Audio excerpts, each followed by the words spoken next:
अस्सलाम वालेकुम everyone, I hope you all are fine and fresh by the grace of almighty Allah. तो आज की इस वीडियो में हम प्राइम फैक्टर्स फाइंड आउट करना सीखेंगे 7744 के।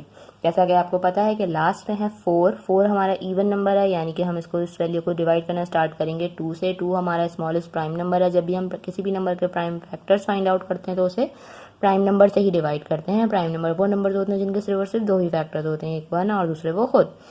तो लास्ट में इवन नंबर है, इसलिए ना जब तक लास्ट में इवन नंबर होता है तो वो नंबर 2 से कम्प्लीटली डिवाइड हो सकता है। 2 के टेबल में 7 नहीं आता, लेकिन उससे छोटा नंबर आता है 6 और वो आता है 3 पे। ठीक है, यहाँ हमारे पास चूंकि 7 था, एक नंबर जो है वो हमारा रिमाइंडर है वो चला गया इस 7 के पास और ये बन गया 17। 2 के टेबल में 17 भी नहीं आता, बल्कि आता है 16 8 पे। ठीक है, यहाँ हमारे पास दोबारा से एक नंबर रिमाइंडर है वो चला गया इस 4 के पास और ये बन गया 14। 2 के टेबल में बिल्कुल 14 आता है 7 पे और 2 के टेबल में 4 भी आता है 2 पे। अब दोबारा से हमारे पास लास्ट में एक इवन नंबर है यानी कि 2, तो अभी भी हम इसको 2 से ही डिवाइड कर सकते हैं। 2 के टेबल में 3 नहीं आता, उससे छोटा नंबर आता है 2 और वो आता है 1 पे।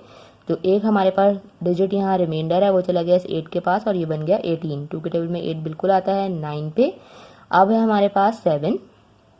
ठीक है, 2 के टेबल में 7 नहीं बल्कि आता है क्या 6 और वो आता है 3 पे। जो एक डिजिट हमारे पास यहाँ बच गया वो चला गया इस 2 के पास और ये बन गया 12। 2 के टेबल में बिल्कुल 12 आता है 6 पे।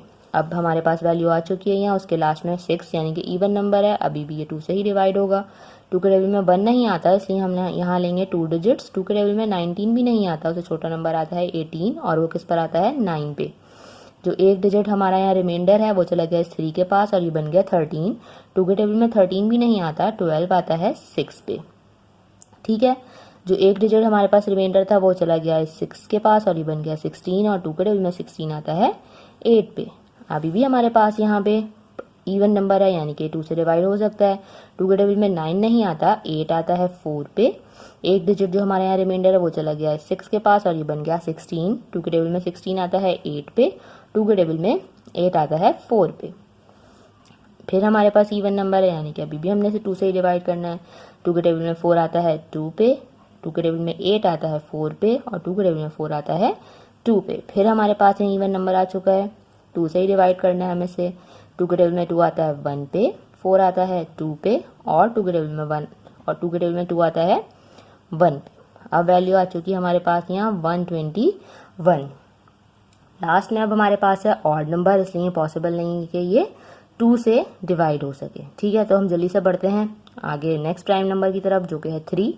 इन सबको प्लस करके देखेंगे। प्लस करने के बाद अगर ऐसा नंबर है जो 3 का मल्टीपल है तो इसका मतलब है कि वो नंबर 3 से भी डिवाइड हो सकता है। प्लस करके जब हम इनको प्लस करेंगे 2 3 4 आ रहा है 4 जो 3 का मल्टीपल नहीं है यानी कि 3 से डिवाइड नहीं हो सकता। 3 के बाद नेक्स्ट प्राइम नंबर है 5 से भी पॉसिबल नहीं है क्योंकि 5 से वही नंबर डिवाइड होते हैं जिनके लास्ट में 0 या फिर 5 हो। 5 के बाद जो नेक्स्ट प्राइम नंबर है वो है 7 से क्या ये पॉसिबल है, 7 से डिवाइड हो सकता है। अगर हम इसे 7 से करते हैं तो 7 आपको पता है 7 टाइम 1 इज 7 लेंगे क्योंकि 2 टाइम लेंगे तो 14 बड़ा हो जाएगा। जब 7 टाइम 1 इज 7 लेंगे तो हमारे पास यहाँ रिमाइंडर होगा 8 9 10 11 12।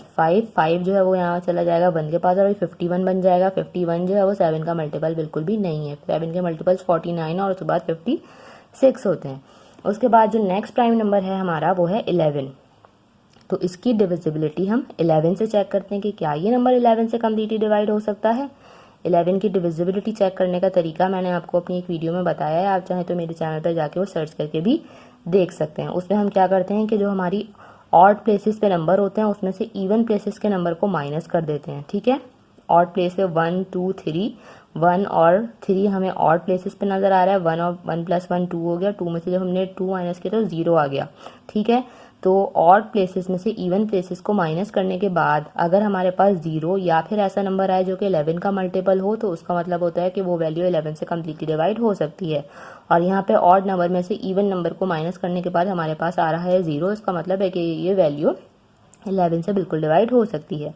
11 के टेबल में 12 तो नहीं आता, लेकिन उससे छोटा नंबर आता है 11 और वो आता है 1 पे। ठीक है, यहाँ 1 रिमाइंडर था वो चला गया इस 1 के पास और ये बन गया 11। 11 के टेबल में 11 आता है 1 पे। ठीक है, ये बन चुका है 11 चूंकि प्राइम नंबर है सिर्फ और सिर्फ अपने टेबल में आता है तो यहाँ 11 अपने ही टेबल से डिवाइड होगा। 11 टाइम 1 इज 11। ये आ चुके हमारे पास तमाम प्राइम फैक्टर 7741 44 के। ठीक है, अब इसके फैक्टर्स हम किस तरह लिखेंगे, 2 multiply by 2 multiply by 2 multiply by 2 multiply by 2 multiply by 2 multiply by 11 and multiply by 11। और इसके फैक्टर्स हम इस तरह भी लिख सकते हैं कि 2 हमारे पास यहाँ पे 6 टाइम्स है और 11 हमारे पास यहाँ पे 2 टाइम्स है। ठीक है, ये हम फाइंड आउट कर चुके हैं प्राइम फैक्टर्स बहुत ही इजी वे में। आई होप कि वीडियो आपको अच्छे से समझ आ गई होगी। अगर ये वीडियो आपको पसंद आई तो इसे लाइक और शेयर ज़रूर करें और मेरे चैनल को भी सब्सक्राइब करें। इंशाल्लाह बहुत जल्द मिलूंगी आपसे अपनी नेक्स्ट वीडियो में। अपना बहुत ख्याल रखिएगा। अल्लाह हाफिज़।